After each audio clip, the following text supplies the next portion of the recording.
नमस्कार दोस्तों, मैं मनोज कुमार, जिला संवाददाता निजवाड़ी मऊ। मेरी मौजूदगी इसमें मऊ जनपद के गोपागंज ब्लॉक में है, जहां ग्राम सभा भेलाबान है। तो मैं बता देना चाहता हूं कि यहां पर संत शिरोमणि भक्त रविदास जी की 649वीं जयंती मनाई जा रही है और इस वार्ड के जिला पंचायत जितेंद्र कुमार गोयल जी हैं और संजय कुमार मास्टर साहब हैं, यही प्राथमिक विद्यालय के प्राध्यापक हैं। मैं यूजीसी को लेकर के गोयल जी से और मास्टर साहब से बात करना चाहूंगा कि यूजीसी जिस तरह से सामान्य वर्ग इसका विरोध कर रहा है, वहीं एससी एसटी ओबीसी के लोग अभी घोसी में कुछ दिन पहले धरना प्रदर्शन किए थे कि इसको लागू करना चाहिए। तो मैं इसी बात को लेकर के जितेंद्र कुमार गोयल जी हैं, मैं उनसे बातें करना चाहूंगा। सर, हमारे चैनल में आपका स्वागत है। बहुत बहुत धन्यवाद जी। जिस तरह से एससी एसटी ओबीसी के लोग इसका समर्थन मांग रहे हैं, इसका लागू करना चाहते हैं, वहीं सामान्य वर्ग इसको विरोध कर रहा है, तो इसको लेकर क्या कहेंगे सर? देखिए, ये तो कहिए वास्तव में तो सामान्य वर्ग को इसका विरोध नहीं करना चाहिए। जो यूजीसी बिल था वो सबके लिए था, एक केवल एक वर्ग के लिए नहीं था, न एससी एसटी ओबीसी सबके लिए था। लेकिन ये सामान्य वर्ग के लोग इसलिए विरोध करना शुरू कर दिए कि उनको खतरा लगने लगा कि जो एससी एसटी ओबीसी के लोग हायर एजुकेशन में जा रहे हैं, अब वो भी हमारी तरफ से आगे बढ़ने का प्रयास करेंगे, तो इनको किसी तरह से रोक दिया जाए। यही उनकी मेन थीम थी।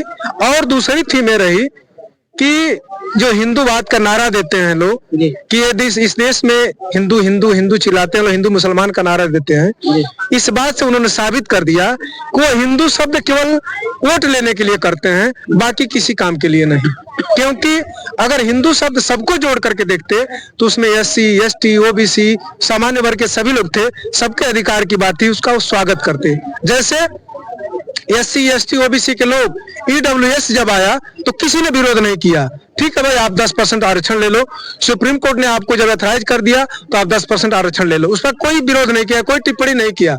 लेकिन जब विश्वविद्यालय अनुदान आयोग के नियमों में संशोधन हुआ तो उसका इतना बड़ा विरोध करके इन्होंने साफ कह दिया कि वास्तव में एससी एसटी ओबीसी के लोग केवल वोट देने के लिए हिंदू हैं, बाकी जगहों पर अधिकार लेने के लिए हिंदू नहीं है। तो क्या लगता है कि बस हिंदू वोट लेने के लिए लागू करते हैं और जब समानता की बात आती है तो ये नहीं करते हैं? एकदम नहीं। अगर थोड़ा सा भी इनका नेचर काम करता, इनके अंदर नैतिकता होती तो समता समानता स्वतंत्रता बंधुत्व या लोकतांत्रिक देश है जहाँ सभी धर्मों को सम्मान दिया गया है, सभी धर्म के लोग रहते हैं। लेकिन यहाँ केवल हिंदू मुस्लिम का नारा दिया जाता है, इसलिए कि केवल हिंदू कह करके ध्रुवीकरण किया जाता है कि एससी एसटी ओबीसी के लोग जो गंवार लोग हैं, पढ़े लिखे कम हैं और शिक्षा में भी कम है, राजनीति में भी कम है, तो हमारे साथ जुड़ जाएंगे। चूंकि हिंदू शब्द है, हिंदू शब्द पर कुटाराघात कोई करेगा तो हम एक हो जाएंगे।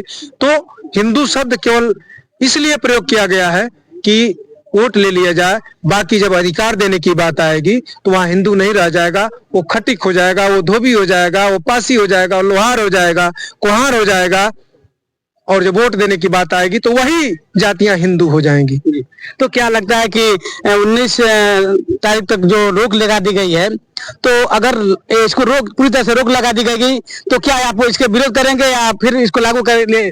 देखिए, हम लोग बाबा साहब के प्रति आस्था विश्वास रखते हैं। बाबा साहब ने संविधान बनाया है, उस संविधान को देश में लागू किया गया है और उस संविधान से ये देश चल रहा है, उसी संविधान से न्यायपालिका चल रही है। अगर न्यायपालिका यह आदेश दे देती है कि नहीं, उसको खत्म कर दिया जाए, तो मैं न्यायपालिका का सम्मान करूंगा, क्योंकि हमारे बाबा साहब ने कहा है कि न्यायपालिका का सम्मान करना आपका परम कर्तव्य है। हाँ, ये है उसको, अगर हमारे समाज के लोग पीड़ित हैं, जो बुद्धिजीवी समाज है, जो बड़े स्तरों पे हैं, उसको अंतर्राष्ट्रीय न्यायालय में ले जाकर के चैलेंज करें कि नहीं, वो हमारे समाज का नुकसान हो रहा है, उसको किया जाए। बाकी चीजें सरकार पर निहित है, सरकार से बात कही जाएगी, सरकार का विरोध किया जाएगा। जिसने इसका विरोध कराया है, जिसके लोग विरोध कर रहे हैं, उनका विरोध किया जाएगा, न्यायपालिका का विरोध नहीं किया जाएगा। लेकिन बहुजन समाज पार्टी की सुप्रीमो 4 बार की मुख्यमंत्री बहन कुमारी मायावती जी इसका समर्थन कर रही है। नहीं, वो समर्थन नहीं कर रही है। इसको आप लोग भली बात जानने का प्रयास करिए। बहन जी उस बिल का समर्थन कर रही हैं, उसका विरोध नहीं कर रही हैं। इसलिए लोग समझते हैं, चूंकि जिस तरह से अभी आपने देखा होगा, एक पार्टी नई पार्टी आई है, कहीं भी कोई घटना दुर्घटना होती है तो तुरंत उस पर अटैक कर दे रहे हैं लोग। और अटैक करने के बाद क्या हो रहा है, अभी आपने देखा होगा इलाहाबाद के बगल में 400-500 लोगों पर रासुका लग गई, और जब रासुका लग गई तो उनको किनारे कर दिया गया कि अब हमारी पार्टी के नहीं हो। उनकी लड़ाई कौन लड़ रहा है? बसपा लड़ रही है। तो ऐसे लोग केवल कह रहे हैं कि बहन जी उस बिल के विरोध में, समर्थन में नहीं है। बहन जी उस बिल का समर्थन कर रही हैं, इसलिए बहन जी खुल करके सामने नहीं आ रही हैं कि ये भोला भाला समाज, जो दलित समाज, इसको जो उनका वोट बैंक है, अभी रोड पे उतर जाएगा तो किसके साथ कौन सी घटना हो जाएगी, उसका जिम्मेदार कौन होगा। इसलिए बहन जी बहुत खुल करके उस बात को नहीं कर रही है, लेकिन उनकी 100% ये मंशा है कि वह बिल हमारे समाज के लिए लागू हो।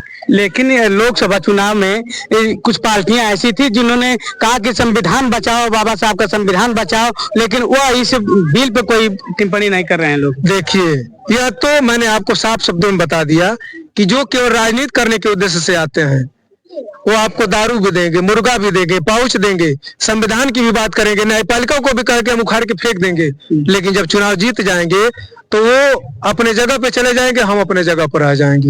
ये उनकी थीम होती है। वो केवल वोट लेने के इशारे क्या कहा जाता है, प्रलोभन देते हैं कि हम संविधान बचाएंगे, हम आरक्षण को बचाएंगे। जब आरक्षण लड़ने की बात, आरक्षण के लड़ने की बात आती है तो सामने नहीं आते हैं, और जब संविधान पे खतरा आता है तो सामने नहीं आते हैं, लेकिन केवल वोट के समय जरूर वो आ जाएंगे कि हम संविधान बचाने चले आए। एक और है, आप उस तरह से पढ़े लिखे आदमी हैं, आपको यूजीसी के समर्थन में क्या कहेंगे? यूजीसी समर्थन में लाना चाहते हैं या? समर्थन असमर्थन की बातें अलग है। जब कोई भी नीति बनती है तो समाज के बेहतरी की बनती है, किसी भी समाज के लिए। तो सरकार की नीति है, सरकार ये समझ रही हो कि नहीं यह नीति अच्छी है, समाज बेहतर होगा, बहुत अच्छा है। सर, जिस तरह से आप लोगों को टीचर बनने के लिए योग्यता पास करनी पड़ती है, तो उसको या जैसे समानता का व्यवहार के लिए जो नियम लागू किया गया है, इससे क्या संदेश देना चाहेंगे उन युवाओं को जो इस तरह से परीक्षा के लिए तैयारी कर रहे हैं? परीक्षा की तैयारी कर रहे हैं, ये तो सदियों से चली आ रही है। इससे यदि परीक्षा की तैयारी नहीं करेंगे, यदि वो अपने भरपूर से तैयार करके नहीं करेंगे, तो जो क्वालिटी लानी चाहती है सरकार, चाहे हम क्वालिटी देना चाहते हैं, वो क्वालिटी कहाँ से मिलेगी? गुणवत्ता से तो कोई समझौता नहीं है। गुणवत्ता इसलिए, परीक्षा इसलिए होती है कि व्यक्ति के अंदर गुणवत्ता है और वो गुणवत्ता दूसरे को भी वो ट्रांसफर करे, इसी के लिए होती है परीक्षा। तो सर, आखिरी सवाल आपसे कि जैसे आज संत शिरोमणि रविदास जी की जयंती मनाई जा रही है, तो इससे क्या लोगों को संदेश देना चाहेंगे? संदेश ये देना चाहेंगे कि जो महापुरुष जितने आप देख रहे हैं, चाहे वो किसी अगड़ा पिछड़ा किसी समाज में जन्मे हो, वो समाज को बेहतर बनाने के लिए पूरा योगदान दिए हैं। तो जितने लोग यहाँ बैठे हुए हैं, ये अपना समाज को बेहतर नहीं बना सकते, तो कम से कम अपने परिवार को ही बेहतर बना दे। जो उनके शरीर से बेटा है, बेटी है, नाती है, पोता है, यदि उनको यदि बेहतर बना देते हैं, पढ़ा देते हैं, लिखा देते हैं, तो ऑटोमेटिक एक सुंदर समाज की स्थापना हो जाएगी। शिक्षा के माध्यम से क्या संदेश देना चाहेंगे? शिक्षा पढ़ेंगे, लिखेंगे, स्कूलों में जाएं, जो उनको समय मिला पूरा अपना काम करें। इससे क्या हो सकता, इससे बेहतर क्या हो सकता है?